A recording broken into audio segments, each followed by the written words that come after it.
The Vampire Lestat. Downtown, Saturday night, in the 20th century, 1984. I am the Vampire Lestat. I'm immortal, more or less. The light of the sun, the sustained heat of an intense fire. These things might destroy me, but then again, they might not. I'm 6 feet tall, which was fairly impressive in the 1780s when I was a young mortal man. It's not bad now. I have thick blonde hair, not quite shoulder length, and rather curly, which appears white under fluorescent light. My eyes are gray, but they absorb the colors blue or violet easily from surfaces around them. And I have a fairly short, narrow nose and a mouth that is well-shaped, but just a little too big for my face. It can look very mean or extremely generous, my mouth. It always looks sensual, but emotions and attitudes are always reflected in my entire expression. I have a continuously animated face. My vampire nature reveals itself in extremely white and highly reflective skin that has to be powdered down for cameras of any kind. And if I'm starved for blood, I look like a perfect horror, skin shrunken, veins like ropes over the contours of my bones. But I don't let that happen now, and the only consistent indication that I am not human is my fingernails. It's the same with all vampires. Our fingernails look like glass, and some people notice that when they don't notice anything else. Right now, I'm what America calls a rock superstar. My first album has sold 4 million copies. I'm going to San Francisco for the first spot on a nationwide concert tour that will take my band from coast to coast. MTV, the rock music cable channel, has been playing my video clips night and day for 2 weeks. They're also being shown in England on Top of the Pops, and on the continent, probably in some parts of Asia and in Japan. Video cassettes of the whole series of clips are selling worldwide. I am also the author of an autobiography which was published last week. Regarding my English, the language I use in my autobiography, I first learned it from a flatboatman who came down the Mississippi to New Orleans about 200 years ago. I learned more after that from the English language writers, everybody from Shakespeare through Mark Twain to H. Rider Haggard, whom I read as the decades passed.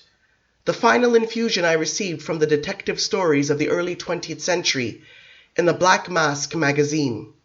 The Adventures of Sam Spade by Dashiell Hammett in Black Mask were the last stories I read before I went literally and figuratively underground. That was in New Orleans in 1929. When I write, I drift into a vocabulary that would have been natural to me in the 18th century, into phrases shaped by the authors I've read. But in spite of my French accent, I talk like a cross between a flatboatman and Detective Sam Spade, actually. So I hope you'll bear with me when my style is inconsistent, when I blow the atmosphere of an 18th century scene to smithereens now and then. I came out into the 20th century last year. What brought me up were 2 things. First, the information I was receiving from amplified voices that had begun their cacophony in the air around the time I lay down to sleep. I'm referring here to the voices of radios, of course, and phonographs and later television machines. I heard the radios in the cars that passed in the streets of the old garden district near the place where I lay. I heard the phonographs and TVs from the houses that surrounded mine. Now, when a vampire goes underground, as we call it, when he ceases to drink blood and he just lies in the earth, he soon becomes too weak to resurrect himself, and what follows is a dream state. In that state, I absorbed the voices sluggishly, surrounding them with my own responsive images, as a mortal does in sleep. But at some point during the past 55 years, I began to remember what I was hearing, to follow the entertainment programs, to listen to the news broadcasts, the lyrics and rhythms of the popular songs, and very gradually I began to understand the caliber of the changes that the world had undergone. I began listening for specific pieces of information about wars or inventions, certain new patterns of speech. Then a self-consciousness developed in me. I realized I was no longer dreaming. I was thinking about what I heard. I was wide awake. I was lying in the ground, and I was starved for living blood. I started to believe that maybe all the old wounds I'd sustained had been healed by now. Maybe my strength had come back. Maybe my strength had actually increased, as it would have done with time if I'd never been hurt. I wanted to find out. I started to think incessantly of drinking human blood. The second thing that brought me back, the decisive thing really, was the sudden presence near me of a band of young rock singers who called themselves Satan's Night Out. They moved into a house on 6th Street, less than a block away from where I slumbered, under my own house on Prytania near the Lafayette Cemetery. And they started to rehearse their rock music in the attic sometime in 1984. I could hear their whining electric guitars, their frantic singing. It was as good as the radio and stereo songs I heard, and it was more melodic than most. There was a romance to it in spite of its pounding drums. The electric piano sounded like a harpsichord. I caught images from the thoughts of the musicians that told me what they looked like, what they saw when they looked at each other and into mirrors. They were slender, sinewy, and altogether lovely young mortals, beguilingly androgynous, and even a little savage in their dress and movements. 2 male and 1 female. They drowned out most of the other amplified voices around me when they were playing, but that was perfectly all right. I wanted to rise and join the rock band called Satan's Night Out. I wanted to sing and to dance. But I can't say that in the very beginning there was great thought behind my wish. It was rather a ruling impulse, strong enough to bring me up from the earth.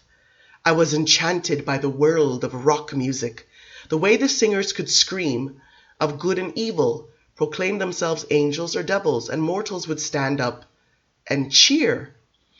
Sometimes they seemed the pure embodiment of madness, and yet it was technologically dazzling. The intricacy of their performance, it was barbaric and cerebral in a way that I don't think the world of ages past had ever seen. Of course, it was metaphor, the raving. None of them believed in angels or devils, no matter how well they assumed their parts. And the players of the old Italian commedia had been as shocking, as inventive, as lewd. Yet it was entirely new. The extremes to which they took it, the brutality and the defiance, and the way they were embraced by the world, from the very rich to the very poor. Also, there was something vampiric about rock music. It must have sounded supernatural, even to those who don't believe in the supernatural. I mean, the way the electricity could stretch a single note forever, the way harmony could be layered upon harmony, until you felt yourself dissolving in the sound. So eloquent of dread it was, this music. The world just didn't have it in any form before. Yes, I wanted to get closer to it. I wanted to do it. Maybe make the little unknown band of Satan's Night Out famous. I was ready to come up. It took a week to rise, more or less. I fed on the fresh blood of the little animals who live under the earth, when I could catch them. Then I started clawing for the surface where I could summon the rats. From there it wasn't too difficult to take felines, and finally the inevitable human victim, though I had to wait a long time for the particular kind I wanted, a man who had killed other mortals and showed no remorse. One came along eventually, walking right by the fence, a young male with a grizzled beard who had murdered another in some far-off place on the other side of the world, True killer, this one. And oh, that first taste of human struggle and human blood. Stealing clothes from nearby houses, getting some of the gold and jewels I'd hidden in the Lafayette Cemetery, that was no problem. Of course, I was scared from time to time. The stench of chemicals and gasoline sickened me. The drone of air conditioners and the whine of the jet planes overhead hurt my ears. But after the third night up, I was roaring around New Orleans on a big, black Harley-Davidson motorcycle, making plenty of noise myself. I was looking for more killers to feed on. I wore gorgeous black leather clothes that I'd taken from my victims, and I had a little Sony Walkman stereo in my pocket that fed Bach's Art of the Fugue through tiny earphones right into my head as I blazed along. I was the Vampire Lestat again. I was back in action. New Orleans was once again my hunting ground. As for my strength, well, it was 3 times what it had once been. I could leap from the street to the top of a 4-story building. I could pull iron gratings off windows. I could bend a copper penny double. I could hear human voices and thoughts when I wanted to for blocks around. By the end of the first week, I had a pretty female lawyer and a downtown glass and steel skyscraper who helped me procure a legal birth certificate, social security card, and driver's license. A good portion of my old wealth was on its way to New Orleans from coded accounts in the Immortal Bank of London and the Rothschild Bank. But more important, I was swimming in realizations. I knew that everything the amplified voices had told me about the 20th century was true. As I roamed the streets of New Orleans in 1984, this is what I beheld. The dark, dreary industrial world that I'd gone to sleep on had burnt itself out, finally, and the old bourgeois prudery and conformity had lost their hold on the American mind. People were adventurous and erotic again, the way they'd been in the old days, before the great middle-class revolutions of the late 1700s. They even looked the way they had in those times. The men didn't wear the Sam Spade uniform of shirt, tie, gray suit, and gray hat any longer. Once again, they costumed themselves in velvet and silk and brilliant colors if they felt like it. They did not have to clip their hair like Roman soldiers anymore. They wore it any length they desired. And the women, the women were glorious, naked in the spring warmth as they'd been under the Egyptian pharaohs, in skimpy short skirts and tunic-like dresses, or wearing men's pants and shirts skin-tight over their curvaceous bodies, if they pleased. They painted and decked themselves out in gold and silver, even to walk to the grocery store, where they went fresh scrubbed and without ornament. It didn't matter. They curled their hair like Marie Antoinette, or cut it off, or let it blow free. For the first time in history, perhaps, they were as strong and as interesting as men. And these were the common people of America, not just the rich who've always achieved a certain androgyny, a certain joie de vivre, that the middle-class revolutionaries called decadence in the past. The old aristocratic sensuality now belonged to everybody. It was wed to the promises of the middle-class revolution, and all people had a right to love and to luxury, and to graceful things. Department stores had become palaces of near-oriental loveliness, merchandise displayed amid soft-tinted carpeting, eerie music, amber light. In the all-night drugstores, bottles of violet and green shampoo gleamed like gems on the sparkling glass shelves. Waitresses drove sleek, leather-lined automobiles to work. Dock laborers went home at night to swim in their heated backyard pools. Chairwomen and plumbers changed at the end of the day into exquisitely cut manufactured clothes. In fact, the poverty and filth that had been common in the big cities of the earth since time immemorial were almost completely washed away. You just didn't see immigrants dropping dead of starvation in the alleyways. There weren't slums where people slept 8 and 10 to a room. Nobody threw the slops in the gutters. The beggars, the cripples, the orphans, the hopelessly diseased were so diminished as to constitute no presence in the immaculate streets at all. Even the drunkards and lunatics who slept on the park benches and in the bus stations had meat to eat regularly, and even radios to listen to and clothes that were washed. But this was just the surface. I found myself astounded by the more profound changes that moved this awesome current along. For example, something altogether magical had happened to time. The old was not being routinely replaced by the new anymore. On the contrary, the English spoken around me was the same as it had been in the 1800s. Even the old slang, "the coast is clear," or "bad luck," or "that's the thing," was still current. Yet fascinating new phrases like "they brainwashed you," and "it's so Freudian," and "I can't relate to it," were on everyone's lips. In the art and entertainment worlds, all prior centuries were being recycled.